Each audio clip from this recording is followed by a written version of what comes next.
The undefeated Mike McDonald Seattle Seahawks are a 4.5-point favorite at home as the Miami Dolphins will literally fly from the other side of the planet to take them on with without Tua Tagovailoa. Skylar Thompson getting the start for the Miami Dolphins. So how do we feel about this? First off, can I get an amen on the survivor pick? This is me, guys. Okay. Oh, wow. Seahawks. That's my Okay. survivor. Okay. I've been hot. I've been hot on them all. All right. What about you guys? I mean, so, okay, a little peek behind the curtain. Let's just be real here. We'll take a break, and Steve tells the producers, Eric behind the glass, Hytham's there too. And you're taking your survivor pick now. And I was like, oh, well, that was going to be my survivor pick. And I said, I was going to take Gino and company as well. And we could be gutless and spread it out, or you could just believe in NFL Daily. Don't go down with the ship because this is a lock. They're winning this game. They're winning this game, and if they don't, then we're all suckers on here next week. But Skylar Thompson going coast to coast, playing in that stadium in front of the 12s? Right. It's not ideal. No, when I look at this matchup, the offensive line of the Dolphins going up against the defensive line, I think that 4.5 is disrespectful. I agree. There's 5 or 6 more games here that have a bigger line, and I don't get it because the Dolphins to me have not played well. Tua Tagovailoa was in that game when he got hurt. They were trailing 31-10. I was not impressed, and it's not because of Tua necessarily or their receivers, but the offensive line has really struggled. The defense has its share of issues, and the Seattle front, Patrick, they got something going here with the Leonard Williams, Byron Murphy, Boye Mafe trio. That trio is going to create some issues this season. And we saw it with vets in McDonald's last year in Baltimore, and it seems like those circumstances are reproducing themselves as this system continues to kind of snuff out opposing offenses. With some of that being the schedule a little bit, we're going to find out a little bit more going up against this Dolphins team.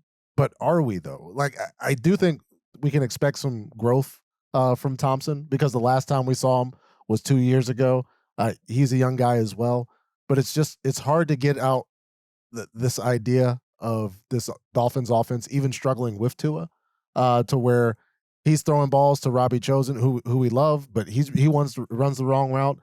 There's another ball that goes. He's no longer in the NFL right now. Yeah, which is tough because that's where he wanted to be. He spoke to us in the offseason as well. He came in studio, but it's not working right now. And now they're going up against a team that's on the come up where everything's going right for Seattle thus far. Right, and who's one of the fastest DBs, if not the fastest DB in the NFL? Tariq Woolen, right? Woolen. So he's a bigger guy. He might not be able to handle some of the shiftiness, but he's a guy with speed who can play. Devin Witherspoon can kind of help out in some of that shorter catch and yak stuff that they like to do with Jalen Waddle. So look, Raheem Mostert looks like he's coming back, right? That's going to help out HN in the run game. So we'll see. But when I look at a Seahawks team, to me, they showed a lot last week because, Greg, we've talked about how good the Patriots defense is going to be this year. And the fact they had to go there and throw it 44 times to win a tough game against that defense on the road, cross country, and they did it.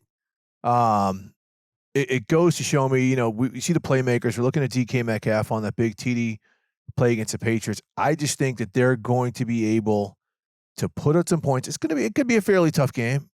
Let's just give the Dolphins defense a little credit, but the 4.5 does seem like a small number for me. And I know it's just 2 weeks, and that includes a quarter and a half without Tua, but Dolphins offense 27th this year overall in DVOA, 26th running the ball. The O-line. The O-line in the past, it was like, okay, they're banged up, and Teron Armstead's day-to-day.